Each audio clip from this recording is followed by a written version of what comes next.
Anyway, everything's fine, I'm fine. Yep, I'm going to reread the Infernal Devices trilogy. We have Clockwork Angel, Clockwork Prince, and then Clockwork Princess. This is the one that took me out. It took all of us out. I'm gonna be rereading them because I genuinely reread these books annually. 'Tis a damn season. Let's see how long it takes me. I anticipate not that long. If you don't know, this is like my favorite trilogy of all time. It's genuinely probably some of the best books I've ever read in my life. I don't think anyone who's read this trilogy has ever recovered from it. So this is gonna be a spoiler reading vlog. I've never documented myself reading this trilogy on my channel, which I feel like is kind of illegal because this trilogy is literally like half of my whole personality. And since I'm home for Christmas and I actually have the physical copies here, I need to take advantage of this. So we're gonna read it, all 3 of them. Also, people ask in what order to read these books. So here's my little section. In my opinion, this trilogy is a separate trilogy that takes place before the Mortal Instruments. It takes place in Victorian London. The magic system is probably better explained in like the original series because it was the first series, but they do briefly like re-explain it here. But I feel like worst comes to worst, you can just Google it and it's like fine. All the characters are different. Technically, the right reading order is in publication order. All the Mortal Instruments series except for the last one, and then read this trilogy, and then read the last book in the Mortal Instruments, City of Heavenly Fire, and then read The Dark Artifices. And then after that is the new series in the midst right now, The Last Hours, and the last book is coming out in January. Oh my gosh, that's so soon. That is, I guess, the proper reading order, but in my opinion, you can read these books. There's no spoilers for the Mortal Instruments in this, but if you read City of Heavenly Fire before this trilogy, you will be spoiled for some stuff. And then if you read The Dark Artifices before reading any of these books, you will be spoiled. And then The Last Hours, you will also definitely be incredibly spoiled because the main characters of that series is the kids of the main characters in this series. So just read these. But we're gonna start with book 1. This will probably be, I kid you not, at least the 8th or 9th time that I'm reading this entire series. Obviously, we're starting with Clockwork Angel. Prologue. It's about to be the best couple of days of my entire life. We already have Will Herondale. Will Herondale, my favorite white boy. If you guys see me in 10 years, actually God knows at this point, with my 3 children, William, Teresa, and James. Watch your mouth. Okay, Tessa just arrived in London trying to look for her brother. Am I talking really loud? But she's literally about to get sister snatched. What are they called? The Dark Sisters? I support women and I support women's rights, and more importantly, I support women's wrongs. But the Dark Sisters are these ugly hoes. Get out of there. My favorite scene in all of book cinema is about to happen, which is her first meeting with Will. Oh my god, here it is. Cell phones on silent and shut your mouth. The show is about to begin. She lunged forward, swinging the jug with all her strength. There was a boy standing in front of her. He had the most beautiful face she had ever seen. Tangled black hair and eyes like blue glass. Such simple descriptions, and it literally formed the archetype in my mind. I genuinely believe that this is the moment that like single-handedly made the 2 of them. Yep, they're gonna fall in love with each other. By the angel, it's like the 9th circle of hell down here. 9th circle of hell is cold, Tessa said automatically. In the inferno, she told him, hell is cold, it's covered in ice. I'm like, oh, it's over. Tessa just woke up at the institute, and imagine waking up in the middle of nowhere, not knowing where you are after all of that, and then this being the first thing that you see. You know you're growing up when you reread the series and you're closer to Charlotte and Henry's age. How old is Charlotte Branwell? 22! You're literally joshing me. Can we talk about this scene that altered my brain chemistry when they decide to call each other by their first name instead of Miss Grey and Mr. Herondale? Okay guys, the more that I read, the more that I'm literally convinced that this series is actually a literary masterpiece. At the end of chapter 4, Will says, you can think what you like, it's not as if you know anything about me. And then Tessa says, I know you don't like giving straightforward answers to questions. I know you're probably around 17. I know you like Tennyson. I know you're an orphan, as I am. And then Will says, I never said I was an orphan. And I loathe poetry. So as it happens, you really don't know anything about me at all, do you? That is actually a masterpiece. I feel like it sets the perfect precedent for like everything you need to know about Will as a character at this point. I never said I was an orphan. So good. Not gonna lie, if I was Tessa and then Jem was acting like this towards me, go ahead, ask me whatever you want. I would fold like a laundromat. I'm here once again telling everybody that I would fold so quickly. Why is it hitting so differently this time around? When he just answers all of her questions and stuff. Another scene that altered my brain chemistry. She realized why she had thought something was odd when Will had leaned toward her. The Will had said he'd been out all night drinking. There had been no smell of alcohol on him at all. I just want to say that my room in this house is so freezing cold that I literally can't sit outside this entire duvet blanket without freezing. It's Christmas Eve, by the way. I don't know if I ever said that. Giving myself emotional no pain for Christmas. Also, I realize I'm in honk shoe pajamas. Vibes. Just met Axel Mortman, little whore. Tessa's on her little walk with Jessamine right now. By the way, I feel like Jessamine is actually a wasted opportunity. It would have been great for her to have like a little like redemption storyline. I don't think that her redemption in the series was like much. And she's actually so rude and insufferable for no reason. It's the way that she slandered foreigners, calling them selfish and lazy.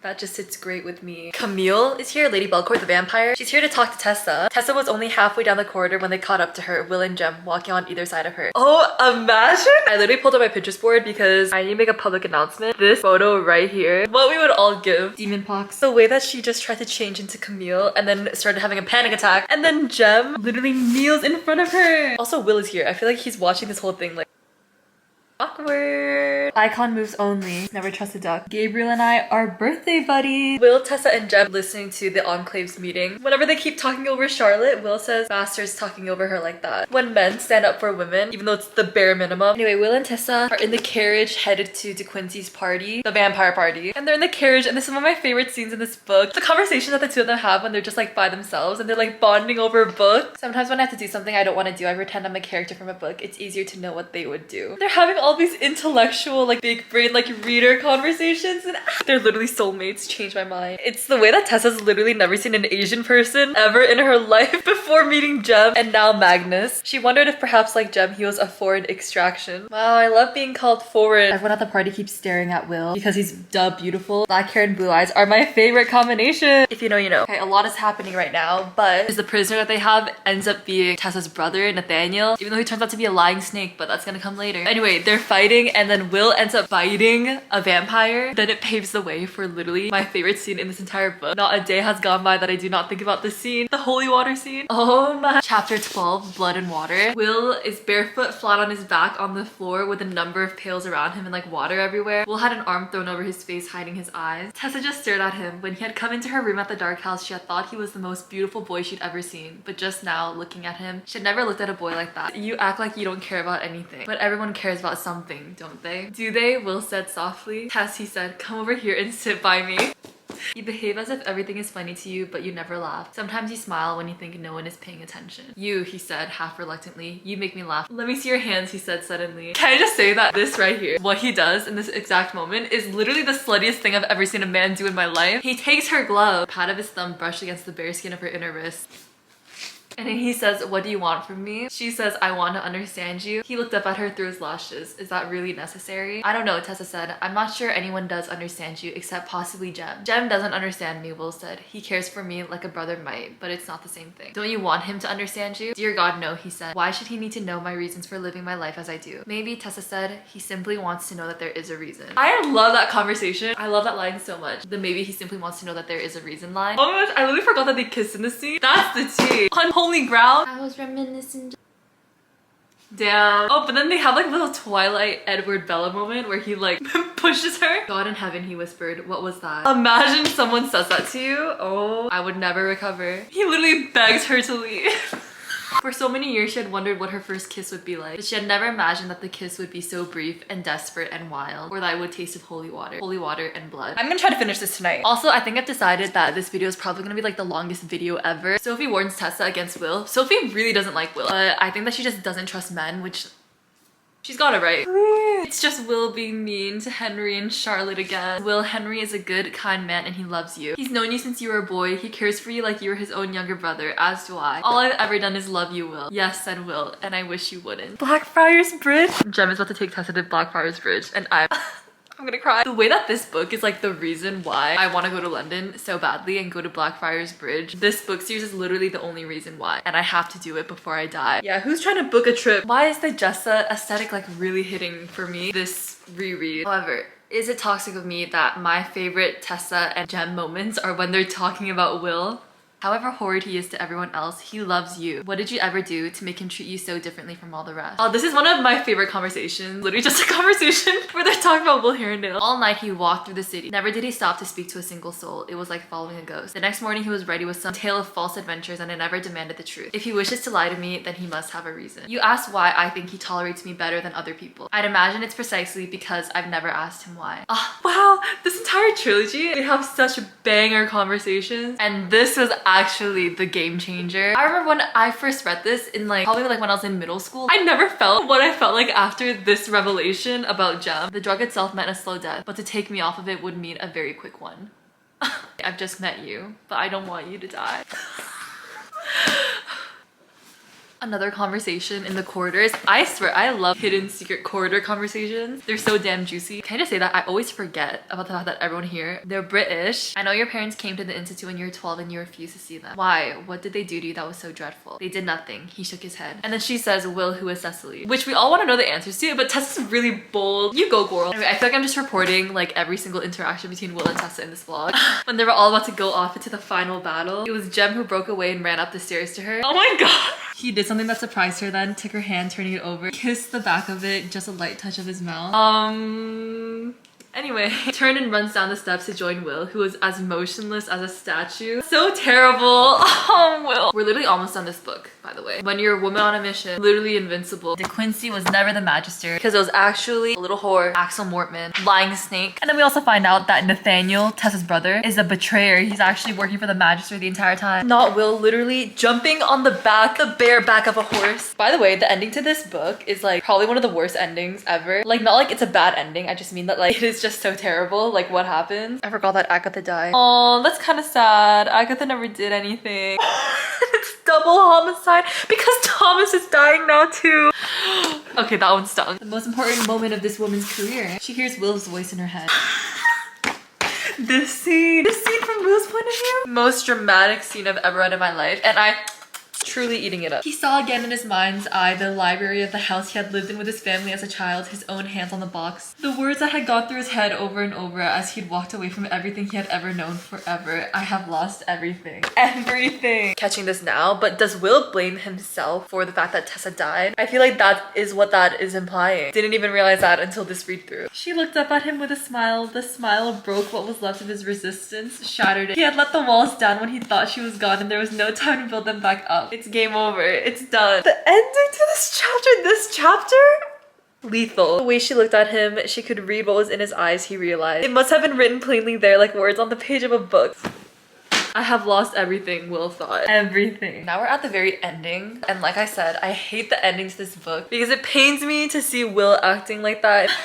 Tessa's elation was fading quickly. I thought we were becoming friends. I know exactly what Will, he's scheming. He's like not saying anything, he's frozen, has a weird expression on his face. We all know what he's about to do and what he's planning, and I don't want to read it. Oh, I hate it. I hate it. It's so disgusting. It's so disgusting, like something that a disgusting man would say. I hate that so much. Like I actually hate it. Okay, whatever. We can get through it together. If I have to read it, you do too. Perhaps we should discuss our arrangements then. If you're gonna be staying, it would be to our advantage to be discreet. It might perhaps be better to use your room. Now you have come to tell me that you will be here, available to me for as long as I might wish it. I'm offering you what I thought you wanted. I hate hearing him sound like a disgusting misogynistic man. There's no future for a shadowhunter who dallies with warlocks. She's actually so strong because I would actually cry, screaming, throwing up. I literally hate this ending. Can I just say that? I've said it many times actually. Jem says you lie to make yourself look bad, and perhaps that is true, or perhaps he simply wishes to believe that about you. There is no reason or excuse for cruelty like this. For a moment he looked actually unnerved, as if she had truly startled him. There's nothing more for me to say, is there? Please. And then Jem tells her the story about jade necklace that Will gave him. I think he liked it because it reminded him of a fist, but it was jade and he knew jade came from China, so he brought it back to me and I hung it on a chain to wear it. I still wear it. I know you feel inhuman and as if you are set apart, away from life and love, but hold on a second. Why is this hitting so different? It hits different this time. His voice cracked a little the first time Tessa had heard him sound unsure. He cleared his throat. I promise you the right man won't care. Cassie literally just fed us. Yeah, she said eat. Guys, that's the end of this book. But literally my favorite part of this entire book is the epilogue. Cassie Clare's epilogues. I want them to be tattooed on my body and buried with me. And the prologue to Clockwork Prince. I genuinely remember being so racked. Like I had like a strong physiological response to it when I first read it. I can't explain the feeling. I felt so strongly for the characters and like what was happening. I can't explain it. I think it's like something really psychosomatic. Basically, Will has come a-knocking on Magnus's door in the middle of the night. Oh my gosh, my camera's doing like the Dutch tilt. Will, mother effing Herondale. And then Will says, I need your help. Oh, there's absolutely no one else that I can ask. It seemed clear that some terrible turmoil was ripping him apart from the inside out. Very well, he said. Why don't you tell me what the problem is? And that's the end. On to the next one. Or should I start it fresh tomorrow morning? I have such an issue where like I can't, like if I'm like hyper fixated on something, like I can't stop thinking about it until I like see it through. So I probably will be just reading this throughout the night. Love that for me. Okay, it's only 8:21. Okay, it's 10 p.m. We're back. No, I don't go to Berkeley. Anyway, we're gonna start. No, Will said, a little desperation in his voice. I was looking for the opposite, really. Something that might put an end to being in love. I hardly like to tell you this, Nephilim, but if you want a girl to hate you, there's easy enough ways to make it happen. And with that, she vanished, spinning away into the mists among the graves. Will, looking after her, sighed. Not for her, he said under his breath, even though there was no one to hear him. For me. Oh, how was it so good? Not for her, for me? He can't help it. He can't help being in love. I need to take it down 2 notches. The story has not even started yet. Anyway, chapter 1. But anyway, Jem is so completely whipped for Tessa and like does not even try to hide it. You gotta respect the hustle. Benedict. The little whore is trying to dethrone Charlotte as the head of the institute. I believe a woman cannot run an institute. Women do not think with logic and discretion, but with the emotions of the heart. Good one. Nice try. But I think that we're looking for something a little bit different. Will's just walked into Magnus's place. All that Will has told him is that Will opened a Pyxis, which is like one of those boxes that you can trap a demon in, and release a demon and it cursed him. He says, oh, this is about Tessa, isn't it? By the way, both of these boys, like actually, they like literally don't know how to keep their mouths shut and like how to be slick. Like they actually can't keep their feelings a secret at all. How does Cassandra Clare expect anyone to be able to fall in love with anyone in real life after writing this kind of stuff? This right here, Tessa. Are you literally joshing me? Anyone in the world named Tessa? You literally won. Because yeah, let's be honest, every single one of us would probably fall in love with Jem. Like I feel like Jem in every single way would be the perfect boyfriend. I feel like Will would be like a fun... Actually, that's so mean to say. No, actually it's our turn to objectify men, so it's fine. Look who just walked into the door. It's Gideon Lightwood. Wait, guys, why is Gideon mean? Why is he also a disgusting man? Why did I think that he was like really nice? Is he not? I'm literally done with all these men. Of course, they're in the library together. It always comes back to books and the library. Tessa holding out a hand to stop her. She looked at him, wishing she could ask him to go back to calling her Miss Grey. She calls him Mr. Herondale instead of Will. Wow, it's brutal out here. That we can at least talk about books. Oh, that's so sad. Even if everything else fell apart, at least they had books to talk about with each other. At least they connected over that. They can't even do that. Okay, this book series literally makes you want to read A Tale of Two Cities so badly. It says one of the characters in that book's name is Lucy. Wait, is that why they named their daughter that? Okay, there's this little section talking about how tall Gabriel and Gideon are. As a tall girl herself, it says that she's around 5'9". She's taller than me. Okay, love that. Oh my gosh, Will just went to her room to drop off a little gift and it's a book and he literally wrote a poem for her. Imagine. Not Jem giving Tessa his family ring so that she can pretend to be his fiance in front of Will. And of course, if one of us were to die, the other would be free. And then Jem says about Will, he'll be free soon enough. Now, why would you say that? Why would you say, are you trying to ruin my day? I don't see any reason to abandon all hope. I haven't abandoned hope, he said. I just hope for different things than you do, Tessa Gray. I love that quote. I haven't abandoned hope. I just hope for different things than you do. I forgot that there was this trope in this book, the like waking up from a nightmare trope, because that literally happens. And then Will is there and he's being so nice and sweet and soft with her. Can you tell me that you didn't mean what you said? No, he said. No, the angel forgive me. I can't say that. I'm literally getting gray hair, breaking out in stress acne. I forgot that we met Cecily in this book. I'm kind of hungry. Guys, I'm literally set for the winter. Just look at this giant bag of popcorn that I have. Other countries have goldfish, right? I don't know why I saw on TikTok or something that this is like a Canadian thing. It's definitely not. Right? I'm literally hibernating now. The Gores are literally fighting. They're literally tumbling on the ground fighting each other because Will is like freaking out. They're like sticking out a house and then they see Cecily there. He raised his head and his gaze met hers across a clearing. Something in it made her look away. Agony stripped so raw was not meant for her eyes. I remember that line ripped my entire heart apart when I read it for the first time. I remember so clearly. I actually was unwell after that line. Tessa's like, oh my gosh, I forgot to give you back your ring. He says, that's all right. I like the way it looks on you. Which is pretty much the most not platonic thing anyone could ever say to anyone. Oh, and Will just fled the train. Is this the part when Will goes to like the Devil's Tavern or wherever it is and like actually gets crunk, like doesn't fake it? He actually gets wasted. Is it this part? Oh, I hate reading that part. Damn, I didn't realize how much of this book is literally just the girls fighting. What we've all been waiting for. Of course I do, he said finally. I had come to think I would never love anyone, but I love her. That line, I forget when it's gonna come up, but one of my favorite lines from this book is like, nobody lives with nothing. Jem is all I have. have, or something like that. I curse you, it said, all who love you will die. Their love will be their destruction. It may take moments, it may take years, but anyone who looks upon you with love will die of it unless you remove yourself from them forever. Can I just say, that was kind of a snake move because no one gets out of this world alive. It could take days, it could take years. How many years? Like 60 years? Because I'm not about to like see the old man next door pass away from like natural old age and then be like, oh my god, the curse is real. Probably he was a child. If my sister died the next morning, even if it was a coincidence, I'll be so traumatized and then also leave and do the exact same thing that Will did. Even if I don't fully believe in something, I'm not gonna like go out of my way to like test it when you could not take the chance and then be 100% sure that nothing bad will happen. Okay, never mind, Will. I understand. Will is gonna make me cry. Never letting anyone near you, making everyone who might otherwise love you, hate you. Each day I must show cruelty to those I have chosen to make my home with. Oh my gosh, the line is gonna come. Yes, yes! Jem is dying anyway. Jem is what I have allowed myself. No one can live with nothing, he whispered. Jem is all I have. They say time heals all wounds, but that presumes the source of the grief is finite. Over. This is a fresh wound every day. I feel myself diminish, parts of me spiraling away into darkness, that which is good and honest and true. If you hold it away from yourself long enough, do you lose it entirely? If no one cares for you at all, do you even really exist? Someone protect this boy. Okay, Cassandra Clare knows how to write a pining inner dialogue. She really popped her Cassandra Clare-esque for this one. Will in italic? Oh my god, guys, Jem is actually so bold. Jem has W Riz. James, he said, ordinarily only Will calls me that. And then Tessa's like, oh, I'm sorry. And then he says, no, don't be. I like the sound of it on your lips.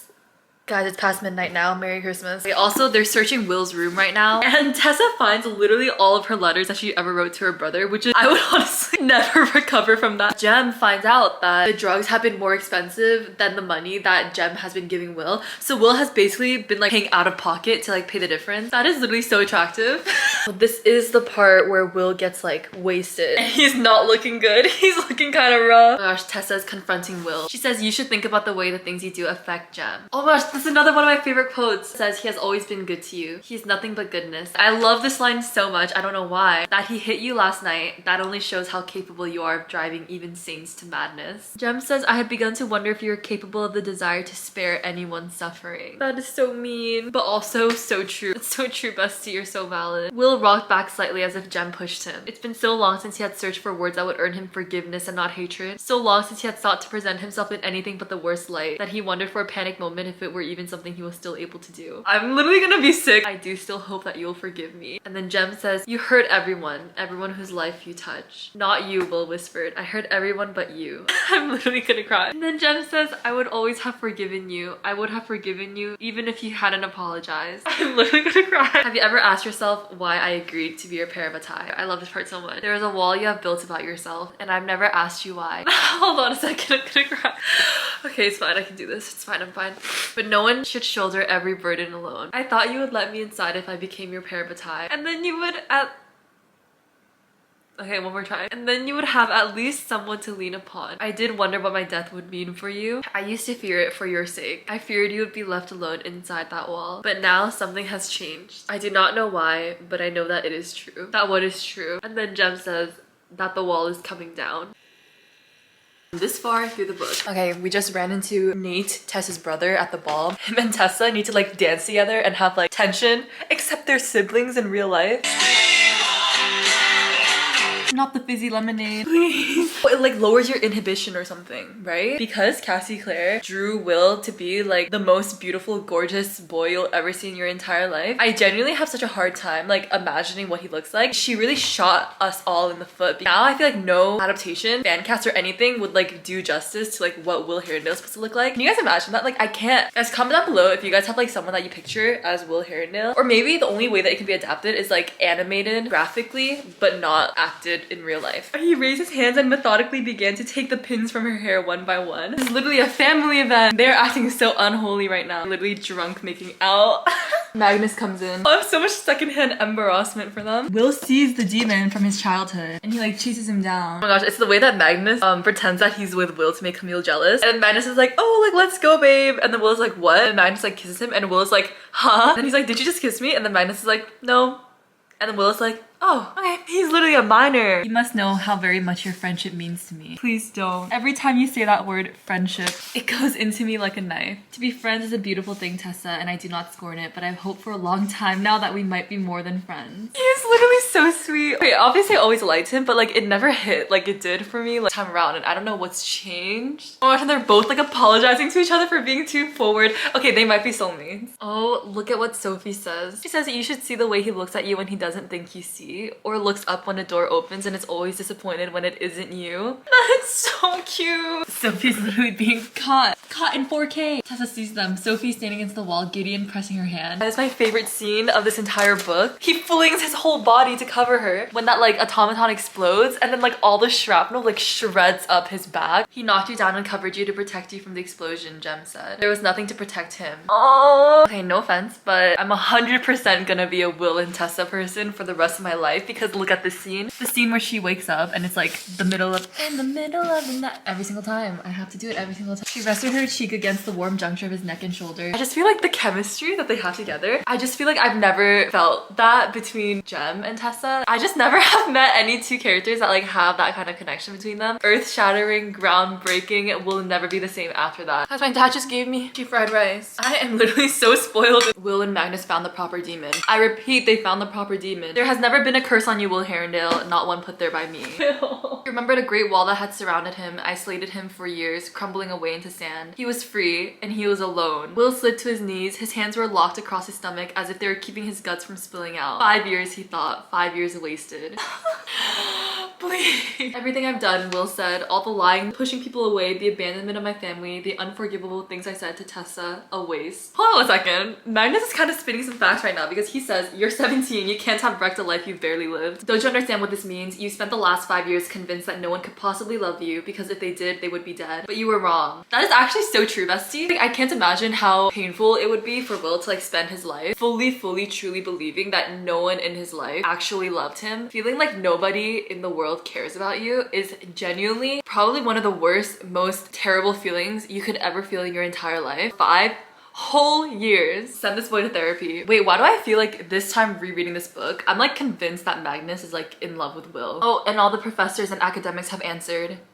Quora. Magnus definitely had feelings for Will. This is from Lena Movo, by the way, a freelance translator. He was fond of him because Magnus liked beautiful things and feels for broken things, and Will was both of those things. Wait, I actually really agree with that. Magnus knew too well Will's love for Tessa and so didn't feel anything romantic in the end. There certainly was a strong, unbreakable bond between Will and Magnus. Magnus was the only one who truly knew the truth of Will for a long time and was the one to release him from his curse.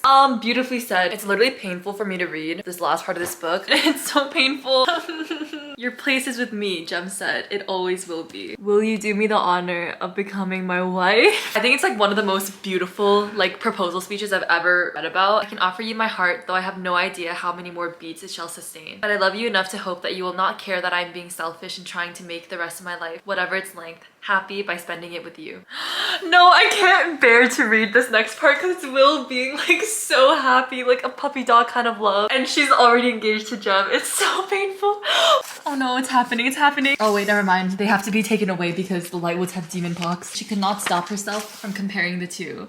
That is kind of jail. Will sat beside her, a bundle of coiled energy. Something like giddiness, which she had never associated with Will. This is giving, hope you're hungry, open up, for nothing. Uh-oh, now it's actually happening. Oh, and there it is. I thought I could learn to live like this. And then everything changed because of you. I thought I could bear it if you hated me, but I couldn't. All these years I've been a fool, but not so much a fool that I didn't know that the first thing I needed to do once I had learned the truth was tell you how I really felt. You and I, Tess, were like, we live and breathe words. It was books that made me feel that perhaps I was not completely alone. Literally one of my favorite quotes of all time. This is what she had always wanted someone to say. What she had always, in the darkest corner of her heart, wanted Will to say. Girly pop, please. Will, the boy who loved the same books as she did, the same poetry she did, made her laugh even when she was furious, and here he was standing in front of her telling her he loved the words of her heart, and it did not matter. No, here it is. She says Jem proposed to me. He says Jem. My Jem. For just a moment, Tessa imagined herself drawing the pendant off, going down the hallway, knocking on Jem's door, giving it back to him. How she could not promise him all of her heart, how some part of her belonged to Will and always would. Girlie, you should never have said yes in the first place. If you love him, please, Tessa, don't tell him what I just told you. Don't tell him that I love you. For you cannot hide what is good about yourself, however hard you try. Because if this is you, what you are truly like, then you will have no difficulty finding someone to love you, Will. Anyway, moving on, chapter 21. Oh my gosh, we literally get no breathing room because this is a scene where Will goes into Jem's room. He could not take from him the one thing Jem wanted more than anything else, even if it meant Will's own happiness. If I was harsh with you, it was because I cannot bear to see you treat yourself as if you are worth nothing. Whatever part you might act to the contrary, I see you as you really are, my blood brother. Not just better than you pretend to be, but better than most people could hope to be. You are worth everything, Will. Oh, hell no, is Tessa only 16 and they're only 17? What the hell? Oh my gosh, Charlotte is preggers. Now I remember what the cliffhanger at the end of this book is. This is when Cecily comes to the institute. I've come to be trained as a shadow hunter. And that's the end of this book. Next one, the third one, gonna put me in the most emotional pain I've ever felt in my entire life. It's the same day. I just changed my clothes so that I can better differentiate. The epilogue to this book is probably one of the best works of fiction I've ever read in my entire life. Best literary works to ever grace this earth. Oh my gosh, flashback to when Will and Jem are young, and I think this is like when they first meet and the only meet cute that ever is important, ever. I need someone who can keep up with me, not some sickly creature that looks as if he's doddering off to the grave. By doddering off to the grave, you mean dying, then I am. I have about 2 years more to live. Even Will cannot hide his shock. For half a year, Charlotte had watched Will push away everyone who tried to get near him, and yet here he was looking at James Carstairs with the hardness of his expression slowly dissolving into a tentative uncertainty. No, Jem said softly. Don't be ordinary like that. Don't say you're sorry. Say you'll train with me. I'll train with you, he said. Get it together. I can't be like this. I know that with Will, everything is backward and upside down. He is used to pushing away everyone he loves, and the more he loves you, the more he will violently try not to show it. I love that line. Jem has been taking more of the drug than usual. He would have done anything to make Tessa love him. Almost anything. He would not betray Jem for it. That was the one thing he would not do. You will not leave me, not while I live. Oh my god. Cecily and Gabriel. They're talking. Wonder what's gonna happen. Will exhaled. You are my weakness. And Tessa is your heart, she said. I know that you love her. Queen. The Sophie Gideon scone scene. I feel like it's kind of cute. Even though she did have to use her laborious man hours to like get those scones to this disgusting man. Here's the foreshadowing. Will is like breaking apart the Great Library to find a cure for Jem. And it's so sad. The one thing that Will and Tessa can still agree on is that they both love Jem and want to find the cure for Jem. Like the one little thread that's keeping them together. Tessa stared. She could not help watching him when she knew he could not see her. That's not very future Mrs. Carstairs of you. There's no more Yinfen. I repeat, no more Yinfen at the market. Magnus did not just say that. You know, is it really worth it just to stretch your friend's life out another few months? He'll die anyway, and the sooner he dies, the sooner you can have his fiance, the one you're really in love with.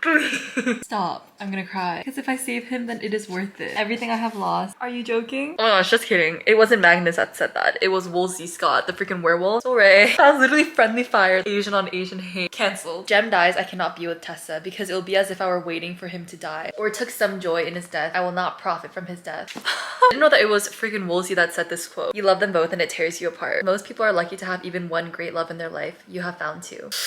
It stings. Who am I? For years I pretended I was other than I was, and then I gloried that I might return to the truth of myself, only to find there is no truth to return to. I was an ordinary child, and then I was not a very good man, and now I do not know how to be either of those things any longer. I do not know what I am, and when Jem is gone, there will be no one to show me.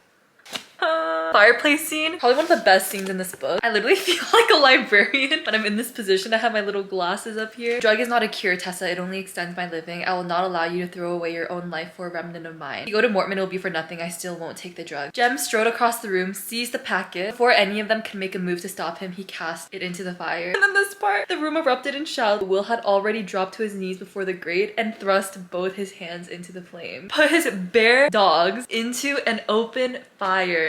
I literally am about to cry right now. Will looked down at Jem, and what he felt more than jealousy, more than anything else, was a wistful desire to commiserate with his best friend, to speak of the feelings he held in his heart. Or were they not the same feelings? Did they not love the same way, the same person? If a man ever wrote me a song and played it on his violin for me, oh, it's game over. I am that easy. I think we're all easy. No offense. I know it is extenuating circumstances, but the way that Tessa is like so clearly in love with Will this whole entire time, it's so illegal. If there was some part of her heart that belonged to Will and Will alone and always would, then it served no one to reveal it. Oh, not after Jem did like a big love profession. That's tough. Will Herondale love profession appreciation moment. I love you now more desperately this moment than I've ever loved you before, and in an hour I will love you more than that. And then what does Tessa say? She says, they say you cannot divide your heart, and yet Tessa felt sick at the heart and knew it was not the cold. It was the idea of Will in love with someone else. Oh, girly pop! You're down bad, down ugly, down horrendous. Jessamine is dying. I feel like I feel less and less in her death scene every single time I reread this series. Will is telling Cecily when he first came to the Institute on November 10th, a national holiday. He would get really, really sad every year. I began to find that there was something Jem simply had to do every November 10th. Some training exercise or some search that would take us to the far end of the city. Only after it happened 3 times did I realize that of course he was doing it for me. He had noticed the date and was doing all he could to draw me from my melancholy. I do not know who to be without him. This right here is a god tier Will moment. She is my priority. This conversation, I forgot that this is when it happened. Will says he wants to go after Tessa so badly, but he's afraid that like if Jem wakes up. What if he wakes in the night and finds that I'm not here? He looked as lost as a child. He will think I left him willingly, not caring that he was dying. Magnus looked at him silently for a long moment. Does he know you are in love with Tessa? And that's the moment. Jem wakes up. I'm not dead yet, Will. What did Magnus mean by asking you if I knew you were in love with Tessa? Another one of my favorite quotes that Magnus says. You asked me how I, being immortal, survived so many deaths. There's no great secret. You endure what is unbearable and you bear it. That is all. What makes this love triangle not an annoying love triangle and that actually like makes it so emotionally painful? Not anything to do with Tessa, but like how much both of the boys love and care for each other. No jealousy, no pettiness, nothing. It's like Will is like, you're as dear to me as another half of my soul, Jem. I could not be happy while you were unhappy. Hold on, I can't read this conversation. It's actually gonna cry so hard. Okay, I can do it. I can do it. For all these years, I have tried to give you what you could not give yourself. And what is that? Faith, said Jem. That you were better than you thought you were. Forgiveness. That you need not always punish yourself. I always loved you, Will, whatever you did. And now I need you to do for me what I cannot do for myself. For you to be my eyes when I do not have them. For you to be my hands when I cannot use my own. For you to be my heart when mine is done with beating. Oh, it always gets me. Oh my gosh, I literally can't, my eyes, the tears are blurring my eyes so much I can't read. Will rose slowly to his feet. If there is a life after this one, he said, let me meet you in it, James Carstairs. It's so painful. Anyway, everything's fine, I'm fine. Their eyes met and held. Will could not bring himself to say goodbye or to say anything at all. Only gripped Jem's hand one last time and released it, and then turned and walked out the door. I'm literally never gonna recover from this. Am I gonna regret putting this out on the internet? Maybe. This is genuinely another one of the most saddest moments I've ever read about in any book ever. Carry with you one of my few regrets. Charlotte looked at him puzzled. I would have liked to see the baby.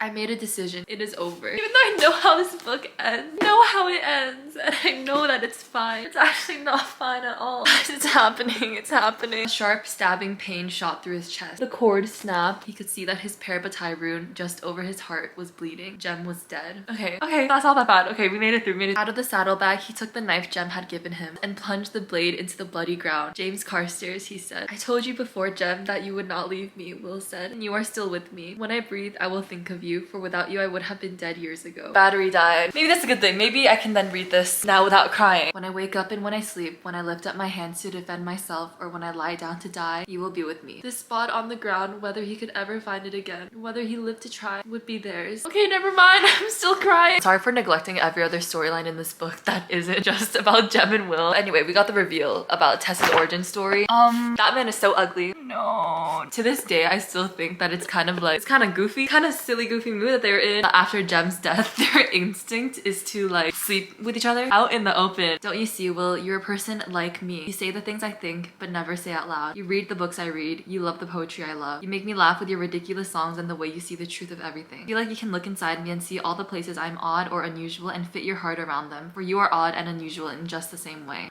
Exactly. That is what I have really been missing. Will, I am catastrophically in love with you, Herondale. I really need my annual dose. Greatest revelation in history. Crying and throwing up right now. Please, his name is not James Carstairs. It is Zachariah now. Okay, come on, Brother Enoch. Have some chill, Brother Enoch. It's the last reunion scene. Oh my gosh, I forgot that like a silent brother was like the first thing that Tessa saw when she woke up at the Institute. Like, imagine the impression that must have left on her. Oh my gosh, it was literally foreshadowed from book 1. It's happening now, the Blackfriars Bridge. Promise. He paused at the door. I shall see you on Blackfriars Bridge, Tessa. And he was gone. Why is that getting to me? You know that TikTok sounds like, oh, I'm already crying. He left after the battle without a farewell. And then Jem says, how could I say farewell to you? Oh my god. Oh my god. fine, it's fine, it's fine. It's fine, it's fine, I'm fine. I'm actually gonna be so not okay when I read the epilogue if I'm like this right now and nothing's even happening. This was the last time Jem might ever touch him. The sharp memory went through him like a knife, of years of Jem's light tap on his shoulder, his hand reaching to help Will up when he fell. When you walk in the world, I will be the light at your side, ground steady under your feet, force that drives the sword in your hand. We are bound beyond the oath. There's one thing I could ask of you, it is that you be happy. I want you to have a family and grow old with those who love you. And if you wish to marry Tessa, then do not let the memory of me keep you apart. When I'm Brother Zachariah, when I no longer see the world, oh my god. With my human eyes, I will still be in some part the Jem you knew, and I will see you with the eyes of my heart. We stayed looking at each other for a long moment, and then Jem drew up his hood, hiding his face in shadow, and turned away. Will closed his eyes. He did not want to know the moment when he left and Will was alone. He did not want to know when his first day as a shadow hunter without a parabatai truly began. And if the place over his heart where his parabatai rune had been flared up with a sudden burning pain as the door closed behind Jem, Will told himself it was only a stray ember from the fire. All in this together. I don't know how to explain it. I can't imagine not feeling this way, or like, I sound so dramatic right now, but like, I feel very, very lucky to like have been just have felt like the things that I felt while reading this book series. It's like so special to me because I'm just like, I just feel like it's so profoundly moved me. I feel like not everyone gets to feel like that in their lives. Okay, yeah, I'm done being cheesy now. Will leaves a copy of A Tale of Two Cities outside Tessa's door. You are not the last dream of my soul. You are the first dream. The only dream I ever was unable to stop myself from dreaming. With hope at last, Will Herondale. And then my playlist, With Hope at Last. Okay, this was honestly a really smooth proposal. Of course you can have a true Shadowhunter name. You can have mine. They're marrying! I'm hyperventilating now because we are finally here. Never have I cried so hard ever reading a book than reading the epilogue to this book. Blackfriars Bridge, 2008. Oh my gosh, I was 7 years old. Oh my gosh! Beside the watch was a pearl bracelet she always wore. She never took it off. Will had given it to her when they had been married 30 years, smiling as he'd fastened it on. He had had gray in his hair then. She knew, though she had never really seen it. As if her love had given him his own shape-shifting ability. No matter how much time had passed, when she looked at him, she saw always the wild, black-haired boy she had fallen in love with. This is so bad. Okay. Cecily and Gabriel had seen Will on the day he died, as had Sophie. Tessa remembered that day clearly. The day the Silent Brothers had said there was nothing more they could do to keep Will alive. It had been June! June, no, not my birthday month. The sight might have been strange to others, a young woman lovingly cradling a man who looked old enough to be her grandfather, but to their family it was only familiar. It was only Tessa and Will. At the end of the day, as the sky darkened, in the shadows they whispered, reminding each other of the stories only they knew. Of the girl who had hit over the head with a water jug, the boy who had come to rescue her, and how he had fallen in love with her in that instant, of a ballroom and a balcony, of holy water and blood. Near midnight, the door had opened and Jem had come in. Tessa had taken a deep breath when she had seen him, for she had known that this was what Will had been waiting for, and that the hour was now. Then he comes and plays the violin. Played the years of Will's life as he had seen them. Played two little boys in a trading room. Played two young men running through the streets of London in the dark. And he played the birth of their first son. Played the way he had covered his scarred face with his hands and turned away when he found out that the child's name was James. Played of love and loss and years of silence, words unsaid and vows unspoken. And when he was done, he set the violin back in his box. And both Will and Tessa heard Jem's voice in their mind. I take your hand, brother, so that you may go in peace. Will had opened the blue eyes that had never lost their color over all the passing years, and looked at Jem and then Tessa, and smiled and died, with Tessa's head on his shoulder, and his hand in Jem's. Oh my gosh, he's here. Love is here. He's not a silent brother anymore. She remembered him, remembered the lovely dying boy who had taken the time to comfort a frightened girl he did not know. She remembered when Will had died, her agony, the long nights alone, and reaching across the bed every morning when she woke up for years expecting to find him there, and only slowly growing accustomed to the fact that that side of the bed would always be empty. The moments when she had found something funny and turned to share the joke with him, only to be shocked anew that he was not there. The worst moments when sitting alone at breakfast, she had realized that she had forgotten the precise blue of his eyes or the depth of his laugh. You asked me if I've ever loved anyone but Will, and the answer is yes, I have loved you. The last thing she cared about was whether people were staring at the boy and girl kissing by the river, and if the Thames that ran beside them recalled a night long ago when the moon shone as brightly as a shilling on this same boy and girl, or if the stones of Blackfriars Bridge knew the tread of their feet and thought to themselves, at last the wheel comes full circle. They kept their silence. And that's the end. Guys, I have to go. I have to go to Blackfriars Bridge. So if you couldn't tell, I do kind of like these books. I'm literally so hungry. Yeah, I just need a moment. These books are actually so special to me. Everyone can leave me alone now. I'm embarrassed. I don't have the energy to like do a proper outro, but like please let this be the video that like calls every single The Infernal Devices fan so that we can all just talk. It's gonna be all. Be sure to subscribe down below if you haven't already. Follow me on all my socials. They're all linked in the description. I'll see you all in the next one. I'm so tired. I'm really so emotionally drained. Merry Christmas, everyone. Good fortune, Toby.